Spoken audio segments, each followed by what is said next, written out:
ಮಾಡಿದ್ದೇನೆ, ಬಾ.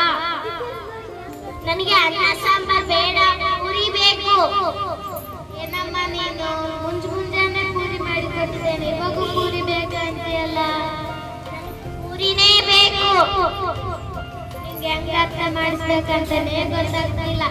ನಾವು ಆರೋಗ್ಯವಾಗಿರಬೇಕೆಂದರೆ ಪೋಷಕಾಂಶಗಳಿರುವ ಬೇರೆ ಬೇರೆ ಆಹಾರ ಪದಾರ್ಥಗಳನ್ನು ಸೇವಿಸಬೇಕು. ನನಗೆ ಊಟ ಬೇಡ, ನಾವು ಹೋಗಿ ಮಲ್ಕೊಂತೀನಿ. ಸೌಮ್ಯಳ ಕನಸಿನ ಹೋಟೆಲ್ ಒಂದರಲ್ಲಿ ಮಧ್ಯಾಹ್ನ ಊಟದ ನಂತರ ಪೋಷಕಾಂಶಗಳು ಮಾತನಾಡುತ್ತಿರುತ್ತವೆ.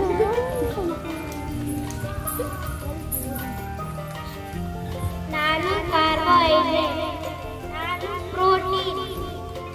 ಇವತ್ತು ಹೋಟೆಲ್ ಊಟ ತುಂಬಾ ರುಚಿಯಾಗಿತ್ತು. ಅಲ್ಲಿ ತುಂಬಾ ರುಚಿಯಾಗಿತ್ತು. ನೀವು ಎಲ್ಲ ತಟ್ಟೆಗಳನ್ನು ನೋಡಿದ್ರ? ನಾನು ಆಹಾರದ ಮುಖ್ಯ ಭಾಗವಾಗಿದ್ದೀನಿ. ನಾನೇ ತುಂಬಾ ಗ್ರೇಟ್. ಅದಕ್ಕೆ ನಾನು ಎಲ್ಲ ಪೋಷಕಾಂಶಗಳಿಗೆ ನಾನೇ ರಾಜ.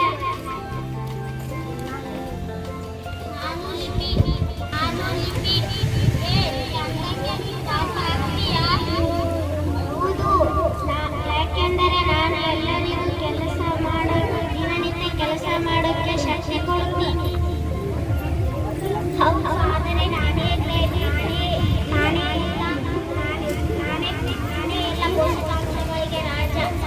ಯಾಕೆಂದ್ರೆ ನಾನು ದೇಹದ ಬೆಳವಣಿಗೆಗೆ ಮತ್ತು ದೇಹದ ದುರಸ್ಥಿತಿಗೆ ಸಹಾಯ ಮಾಡುತ್ತೇನೆ. ನಿಮಗೆ ಗೊತ್ತಾ, ಜನ ನಾನು ಆಹಾರವನ್ನು ತಿನ್ನೋಕೆ ಇಷ್ಟಪಡುತ್ತಾರೆ.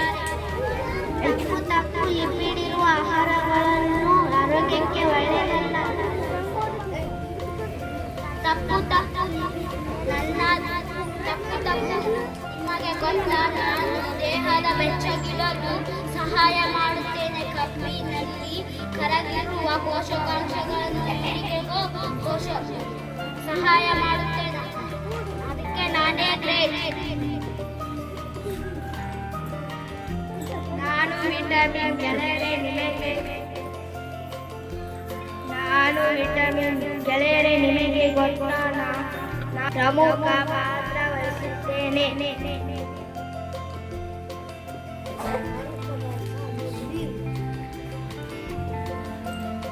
ನನಗೆ ಒಂದು ಸ್ವಲ್ಪ ಮಾತನಾಡಲು ಬಿಡುತ್ತೀರಾ?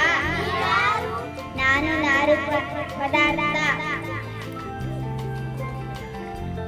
ಇಂದು ಇಲ್ಲಿ ಪೋಷಕಾಂಶಗಳಲ್ಲಿ ಕೆಲಸ ಏನೂ ಇಲ್ಲ. ಇಲ್ಲಿಂದ ಹೊರಟು ಹೋಗು. ಇಲ್ಲ, ನಾನು ಪ್ರಮುಖ ಪಾತ್ರ ವಹಿಸುತ್ತೇನೆ. ಗೊತ್ತಾ, ದೇಹದಲ್ಲಿ ಅಂಟಿಕೊಂಡಿರುವ ನಿರುಪಯುಕ್ತ ಆಹಾರ ಪದಾರ್ಥಗಳನ್ನು ಹೊರಹಾಕಲು ಸಹಾಯ ಮಾಡುತ್ತೇನೆ.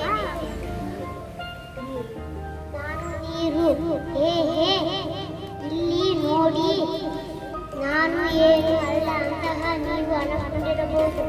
ಆದರೆ ನಾನು ಜೀರ್ಣಕ್ರಿಯೆಗೆ ಹಾಗೂ ದೇಹದ ತಾಪ ಕಾಪಾಡಲು ಸಹಾಯ ಮಾಡುತ್ತೇನೆ. ಅದಕ್ಕೆ ನಾನು ದೊಡ್ಡವನು.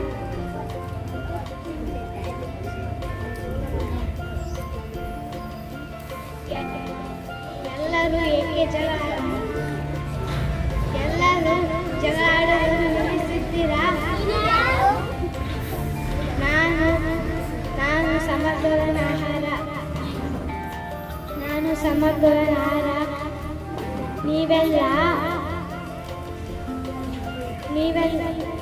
ನೀವೆಲ್ಲ ಒಟ್ಟಾಗಿ ಸೇರಿದಾಗ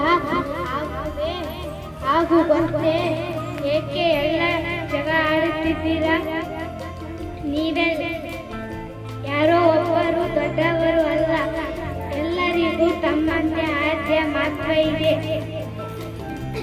ಅದಕ್ಕೆ ನಾನೇ ದೊಡ್ಡವರು.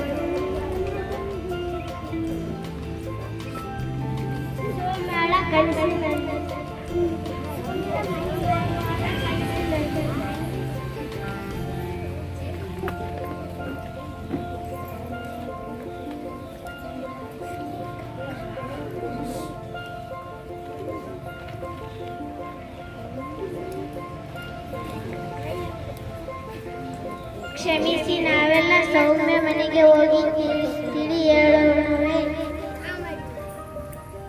ಸೌಮ್ಯಾಳ ಮನೆಯಲ್ಲಿ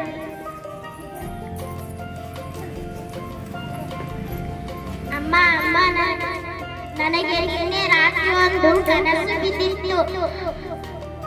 ಎಲ್ಲಾ ಪೋಷಕಾಂಶಗಳ ನಮ್ಮ ಮನೆಗೆ ಬಂದಿದ್ದವು. ಅವು ನಮಗೆ ಪೋಷಕಾಂಶಗಳ ತಿನ್ನಬೇಕೆಂದು ಹೇಳಿಕೊಟ್ಟವು. ಹೌದಮ್ಮ, ಇವಾಗ ಒಳ್ಳೆಯದಾಯಿತು. ಇವಾಗಾದ್ರೂ ಗೊತ್ತಾಯ್ತಲ್ಲ ನಿನಗೆ. ನಾವು ಸೇವಿಸುವ ಆಹಾರದಲ್ಲಿ ಎಲ್ಲ ಪೋಷಕಾಂಶಗಳಿರುವ ಬೇರೆ ಬೇರೆ ಆಹಾರ ಪದಾರ್ಥಗಳನ್ನು ತಿನ್ನಬೇಕು. ಇದರಿಂದ ನಮ್ಮ ದೇಹಕ್ಕೆ ಸಹಾಯ ಆಗುತ್ತದೆ. ಹೌದಮ್ಮ.